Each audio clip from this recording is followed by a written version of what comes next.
What's up? Thanks for coming back to the TeeKashShow once again. This video here today is just something that's been weighing on my mind heavily because of the season that it is. It's the holiday season. And typically every holiday season, I have a certain individual on my mind kind of heavily. And so, I said in a few of my videos that my story times are going to get personal just because I want you guys to pretty much know who I am as a person and what I've been through and where I come from. Just so you guys can see why I am the way I am overall. This would be like I would say my second personal story time video. I bet this one is even more personal than the last one, is what I'm trying to say. I had a brain fart. So this story time, I'm being goofy, but this is going to be very touching. This story time is the time that I found my great-grandfather dead. I believe I was 10.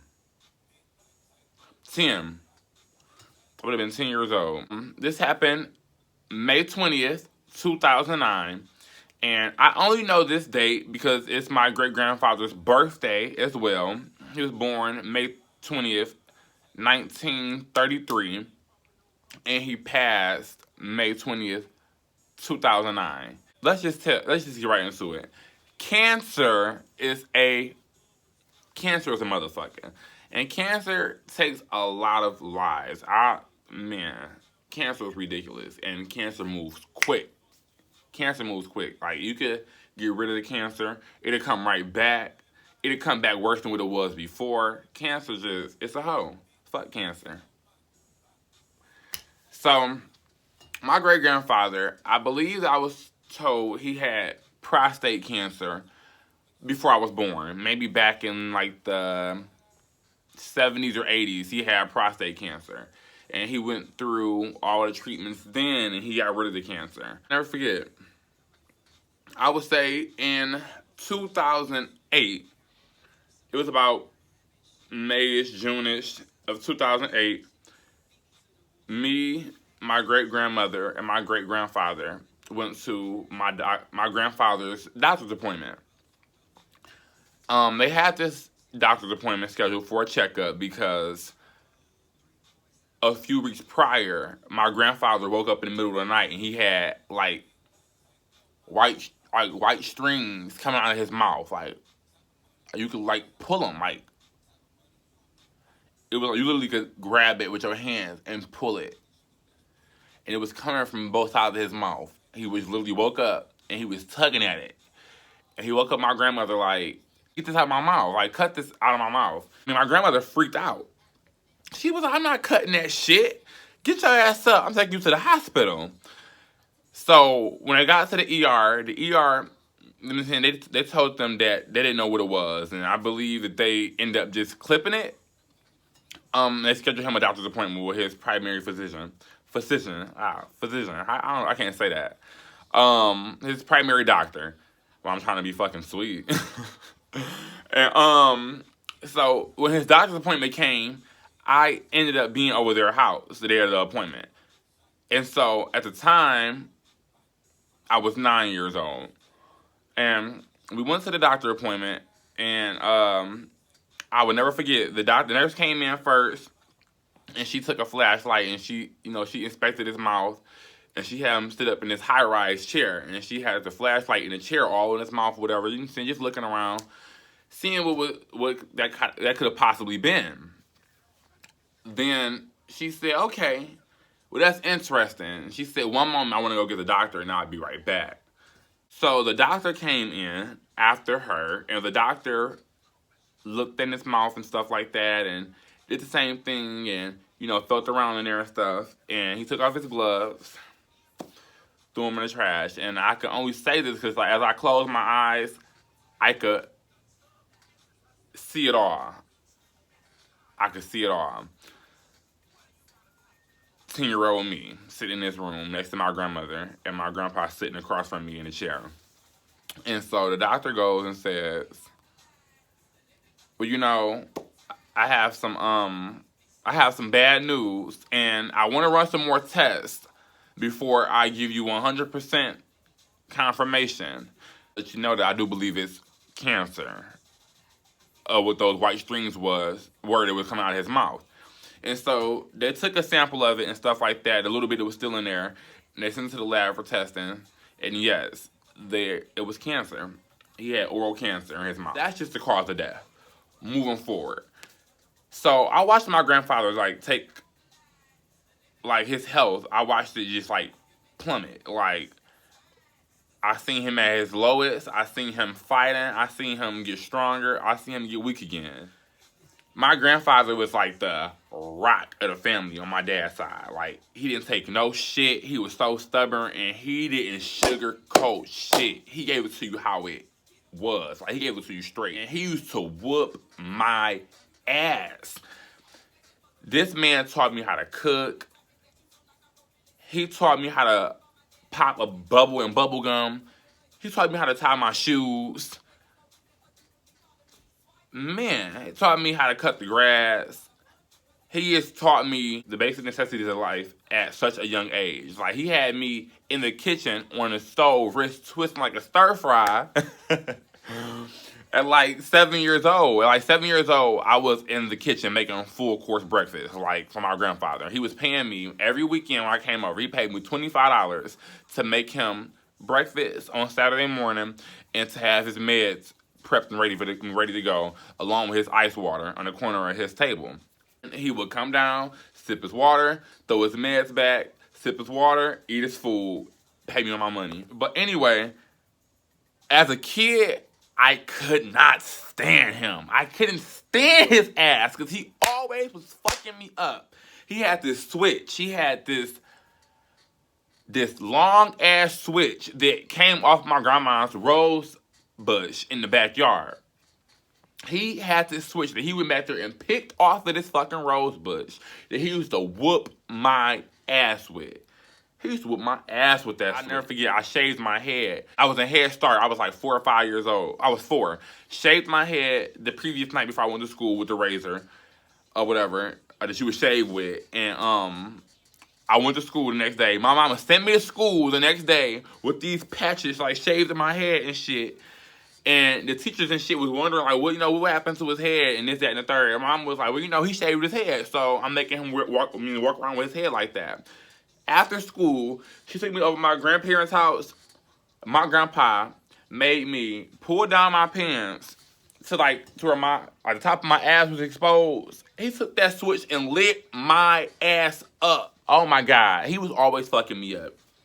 We just always thought he was so mean, but he had a real hard time walking due to his strokes, to where he was always just really stern. He was always just really mean because he couldn't chase us as kids because he had bad legs. He always just yelled at us because he knew it intimidated us and we would sit our ass down somewhere.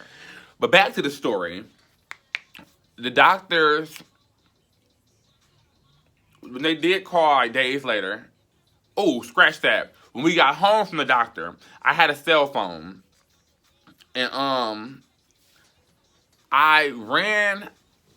when we got home from the doctor, I remember going to the side of the house. So I wanted to call my mama. And I stood behind the trash can because I wanted to call my mama and tell her what the doctor said. Because I was that one kid to where wherever I went, I had to call my mama and tell her what was going on. Or when I got home, I had to tell my mama all the tea or what I seen or what I heard or what was talked about when she wasn't around. I was that kid, the mama's boy, had to tell my mama everything. It was no gossip in nobody's household that wasn't getting past my mama, period. And to this day, I'm the same way. I tell my mama fucking everything. So, I called my mama, and I was I'm like, Ma, we just left the doctor, me, grandma, and granddaddy, and the doctor said that granddaddy had something like cancer. And she was like, cancer. She was like, oh, man. And I didn't know what cancer was at the time. And so I'm like, well, what's that? And she was like, it's a bad disease. And she was like, it'll make you real sick. I guess she didn't want to tell me that he could die from it. But she told me, it'll make you real sick. My grandfather chose to have the surgery again. He chose to have the surgery again to remove the cancer because what it was that It was oral cancer and lung cancer. So it was like it was heavy. He had like a long, like I think like a 10-hour surgery or something like that. On Halloween of 2008, he had surgery, and months later during his recovery, I remember he had a really hard time talking because he had a trait in his throat, and they took some skin from off of his thigh. They like cut skin from off of his leg, and they had to put it on his face because they had to um go into his cheek and get that cancer out. And so it was like a big hole in his face because the skin was all, it was cancer all through it. And so they took skin off of his thigh and put it on his face and had to sew it on there. And they had to cut some of his jawbone too, I believe, because it was just so bad. Whew. I remember they said that even after his surgery, the doctors said that he wouldn't make it to live through the holiday season, like Christmas and stuff like that. But my dude fought. My dude fought. He ain't give up. Talking he wasn't gonna make it to see Christmas, and it was Halloween. Tuh, tuh. My grandpa made it all the way to May. They gave him Christmas. He made it to May. So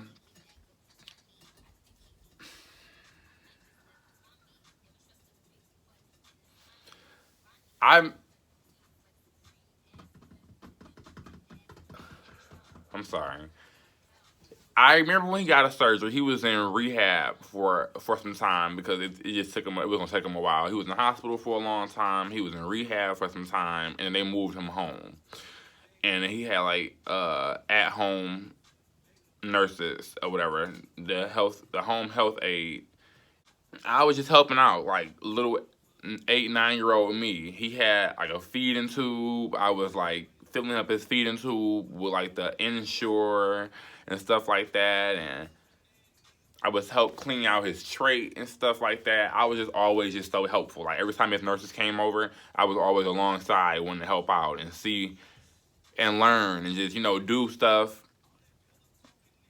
with them and just help do the things that they would do when they weren't there. Or I wanted to just know how could I help my grandma and how can I help my grandpa and just make him feel better. How can I just help him get better? And he fought. He got so much stronger. And he made it through the holiday season.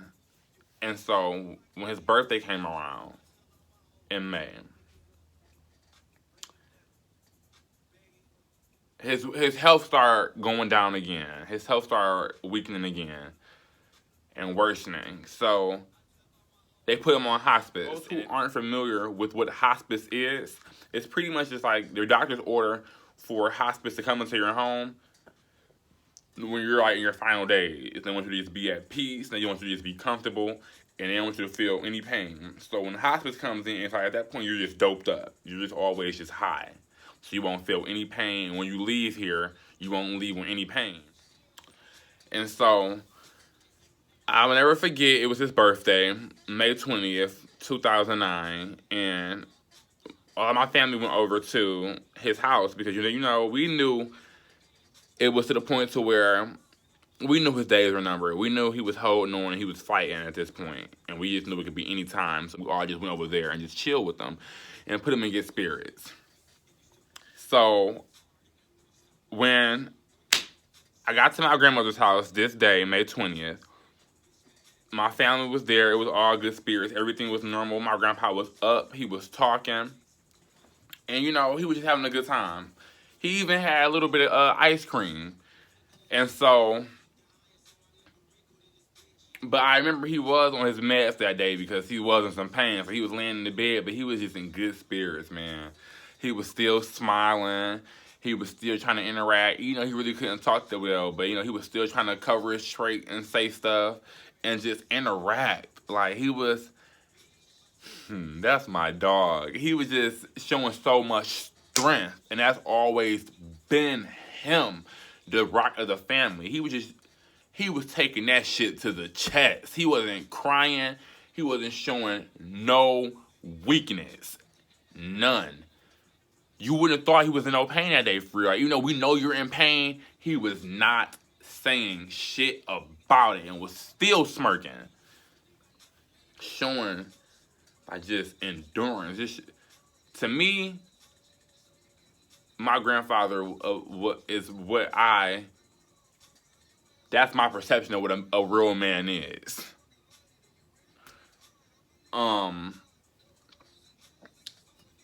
Just a provider and just a rock for the family. Just being that patriarch of the family. So, we talked to him and stuff. We kicked it. And my sister went in the room.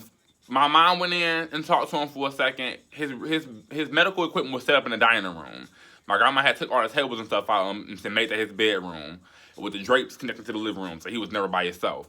So we all went in there and chit-chatted with him for a second, but then the family kind of like migrated on out into the living room so he can get some rest. To the front porch. It was nice outside that day so he can get some rest.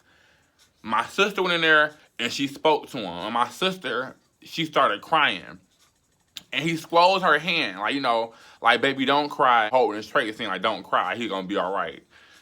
And she started wiping her tears, whatever. And she said, okay, granddaddy. She gave him a kiss. And she was like, we were getting ready to go. And she left out. I went in next. And I'm like, all right, granddaddy. This was about 5 minutes prior. 5 minutes after she went in. So when I went in, I'm like, all right, granddaddy. I was like, we getting ready to go. And he didn't really respond. Side note, he's on a breathing machine too, for a breathing treatment, because he had a lot of mucus due to the trach in his throat, and so you could hear him breathing into this face mask. This whole time, the whole day, you could hear him breathing in this face mask. And so when I went in there, I didn't hear that hard, heavy breathing into that face mask no more, but I didn't think nothing of it. And so I'm just thinking he sleeps, and he breathing softer than when he was awoke. Because at this point, he high as a kite. But he still kind of like know who's who and he know what's going on. He is really, really out of there. I didn't hear it no more. But I didn't think nothing of it. And so I'm like, all right, granddaddy. We getting ready to go. I love you. And I wanted to give him... He didn't respond. And so I was like, granddaddy. I'm like, we getting ready to go. And so I'm just thinking he's asleep. Mind you, I'm 10. So I wanted to give him a kiss on his forehead.